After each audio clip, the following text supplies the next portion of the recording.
Kenapa Indonesia gitu? Sebenarnya bukan hanya Indonesia, seluruh dunia. Jadi dan ini terjadi di setiap masa. Jadi jangan heran Bang Dik, kayaknya orang jahat baru ada kemarin sore aja. Enggak, kegelapan dan cahaya itu akan selalu ada. Tapi sikap kita gimana Bu ya sebaiknya? Ya sikap kita benci perbuatannya, jangan benci orangnya. Siapa tahu itu korupsi terakhirnya dan dia menjadi orang paling baik. Cahaya dan kegelapan, ini berkaitan dengan kondisi negeri juga. Ternyata dalam penderitaan orang masih ada yang tega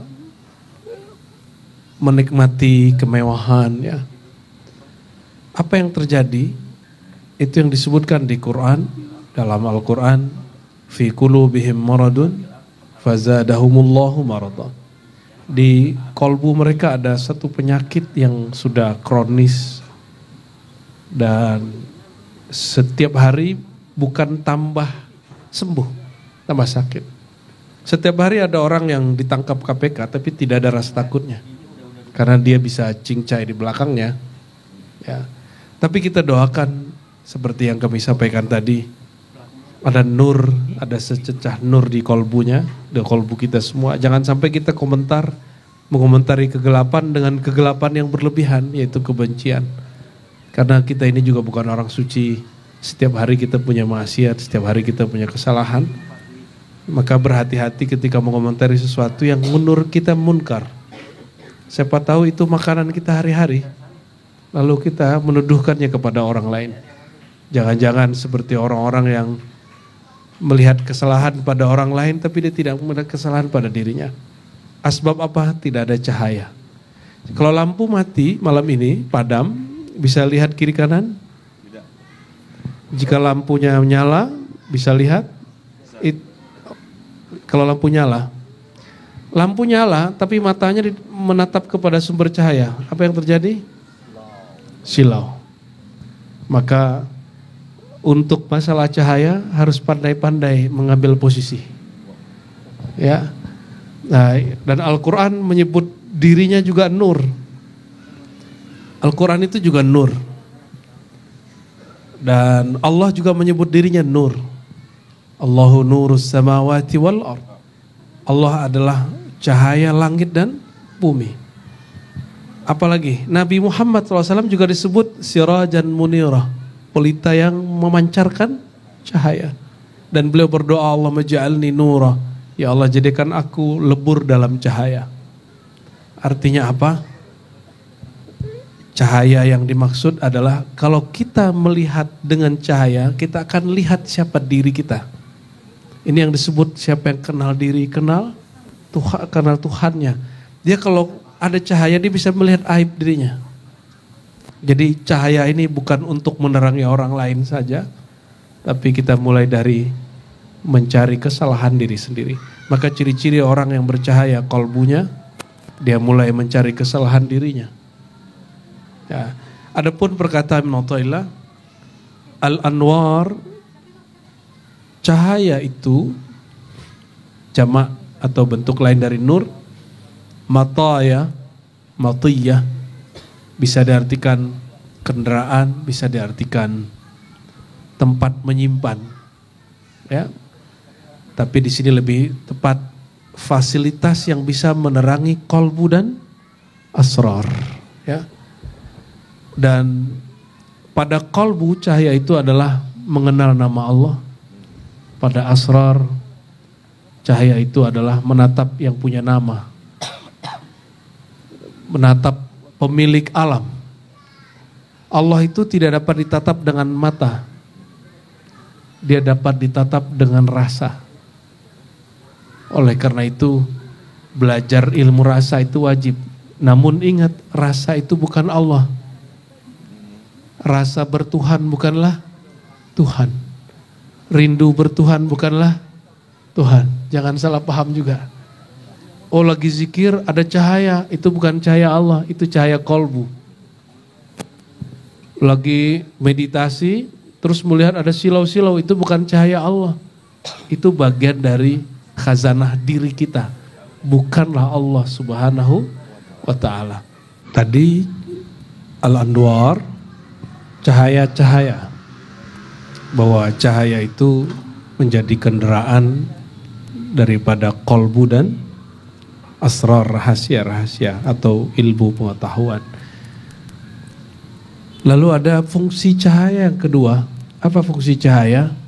Jundul qalb, menjadi, kalau bahasa sekarang apa ya, security, penjaga keamanannya kolbu. Cahaya itu, karena cahaya itu energi. Tidak ada cahaya, tidak ada energi kolbu, maka dia tidak dapat mengamankan dirinya. Sebagaimana zulmah, gelap itu menjadi tentaranya, prajuritnya, jiwa. Nah ini biar gampang. Tadi puasa? Puasa. Yang puasa perut atau lisan sudah puasa? Lisannya udah puasa belum? Ya, lisannya puasa ngomong nggak? Puasa dari ngata-ngatain orang nggak? Puasa dari ngomongin orang nggak? Insya Allah. Nah, itu berita tadi udah bohongin. Masih. Kan ngaku gua. Ya. Jadi jiwa ini dia tidak suka kalau dia kemudian diatur-atur. Ini karakter jiwa.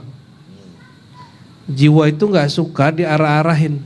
Karena pertama kali jiwa dicipta, Allah mengatakan dalam riwayat Israiliyat, tapi ini dibenarkan oleh para ulama ahli hakikat. Ya ayyatuhan nafs aqbil, wahai jiwa menghadaplah. Lalu si jiwa ngomong ini, kamu siapa yang nyuruh aku menghadap? Yang nyuruh siapa nih? Allah.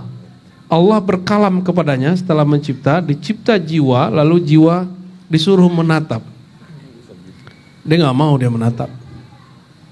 Lu siapa katanya? Suruh-suruh gua. Ada yang gitu nggak ngomong hari ini? Ya? Itu satu ya. Nafs ini atau bahasanya nafs ya. Kalau boleh kita artikan ego.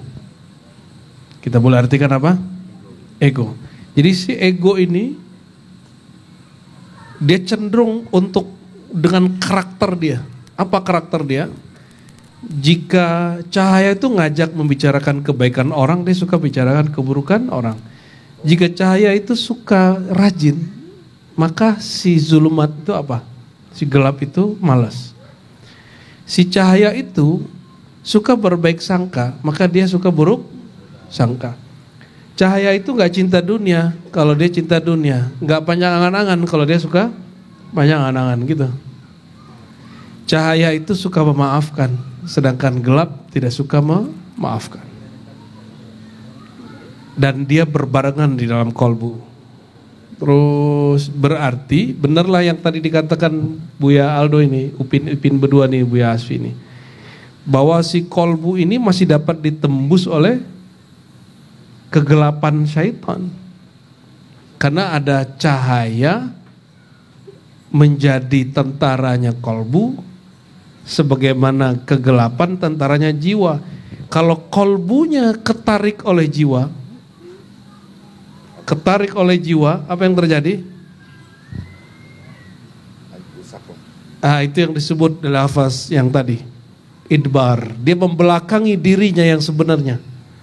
Kolbu itu ada lagi di belakangnya, kolbunya kolbu. Tadi Buya Aldo sudah buka ya, fuad. Dan itu dimintain pertanggungjawaban oleh Allah Subhanahu wa ta'ala. Fuad itu dia tugasnya menentukan sesuatu. Si fuad ini atau kolbunya kolbu ini masih bisa ditarik, digoda oleh gelapnya jiwa. Ini contoh.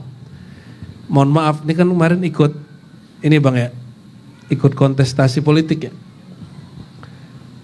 Waktu zikir, waktu sholat kebawa nggak? Jujur ya, kebawa ya. Lalu ada nggak orang datang, Kang, kalau mau menang baca zikir ini, ada nggak itu? Ada. Nah itu dia, perhatiin ya, perhatiin. Zikir itu hanya untuk Allah. Oke? Lalu ada orang datang bilang, kamu kalau ada hajat nih baca ini. Maka dia baca apa yang disuruh baca, misalnya ya Latif, ya Latif, ya Latif, pasti gitulah. Lihat wajahnya langsung muncul ya Latifnya. Ya Latif, ya Latif, ya Latif, ya Latif. Wahai Allah yang maha lembut. Saking lembutnya kalah nggak ngamuk. Nah ini alhamdulillah. Kan diselamatkan juga. Berarti orang tuh benar juga lah itu ya. Cuma gangguannya pada nafs. Si nafs ini ada keinginan keakuannya untuk menang. Karena nafs ini belum dibersihkan, belum dididik dengan baik untuk siap kalah. Maka ketika si kolbu zikir, nafsnya berbicara. Kamu zikir untuk aku ya, backup aku, kata si nafs. Itulah sebabnya kita kalau zikir kita mikir, zikir apa tadi? Zikir supaya menang. Ya Latif, ya Latif, ya Latif. Akhirnya selesai zikir, tambah gelisah. Menang gak ya? Menang gak ya? Ini zikirnya ampuh gak ya? Zikirnya ampuh gak ya? Gitu. Betul ya? Itu terjadi. Kenapa? Karena zikirnya belum melakukan tobat kepada jiwanya. Jadi sebelum zikir, si jiwa ini harus diajak tobat dulu. Tobat apa? Tobat dari keinginan-keinginan selain Allah. Supaya nanti zikirnya mutlak hanya karena Allah, bukan mau backup biar tetap jadi artis, jadi aktor, jadi seleb, biar jadi politisi, enggak. Itu dunia semua. Termasuk para ustadz tuh kan kadang-kadang biar jadwalnya tetap gitu, zikirnya ini gitu. Sama aja lah itu. Iya. Bukan ustadz. Produsernya ustadz ya.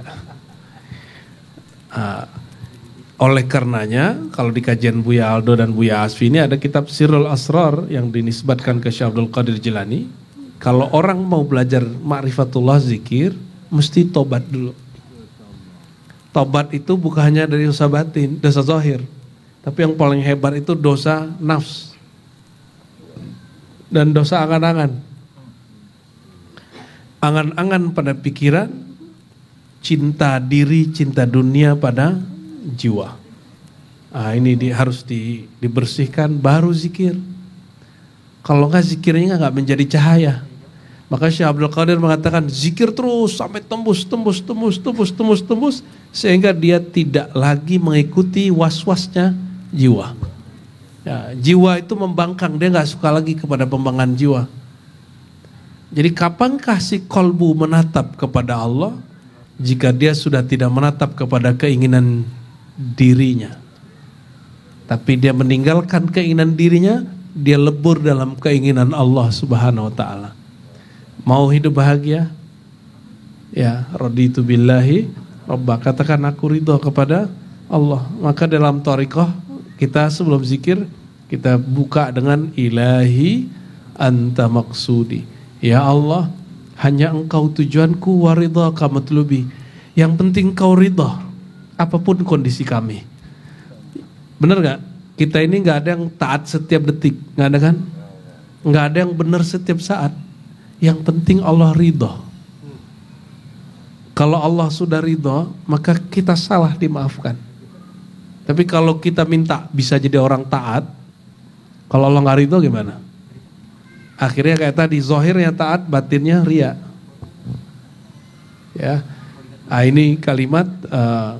Jadi si kolbu ini dia punya dua karakter, iqbal wal idbar. Ini sudah sering kita sampaikan. Iqbal itu ketika si kolbu tidak lagi menatap kepada keinginan-keinginan egonya, tapi dia sudah mulai mengikuti nur daripada zikir yang dia baca. Nur zikir itu dia akan mengarahkan kepada ke dalam dirinya, fuadnya, kepada kerahasiaan diri. Ini Bang Dik, rahasia itu bahasa Arabnya sir.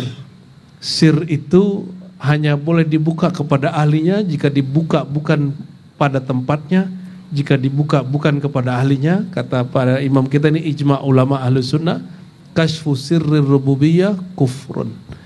Membuka rahasia. Jadi kolbu, fuad, ada sir. rahasia Allah yang Allah taruh di dalam kesejatian diri kita. Ini gak boleh dibuka. Yang boleh dibuka itu ilmu kolbu dan ilmu fuad. Adapun ilmu yang ada dalam sir itu ilmu tentang keesaan Allah. Yang ilmunya bahasanya bahasa rahasia. Dibuka orang dapat kufur. Ya. Jadi gak usah khawatir bagi yang masih mempertanyakan kok masih muda nih bahas tasawuf, tenang. Kita nih bahas tasawuf baru tasawuf pikiran, tasawuf tazkiyatun nafs, tasawuf riyadhah nafs, riyadhah melatih jiwa, baru kemudian zikir qalbu dan melatih fuad supaya dia tidak menatap dunia. Dengan cara apa? Merasa ditatap oleh yang punya dunia. Allahumma sholli ala sayyidina Muhammad. Fadhal biya.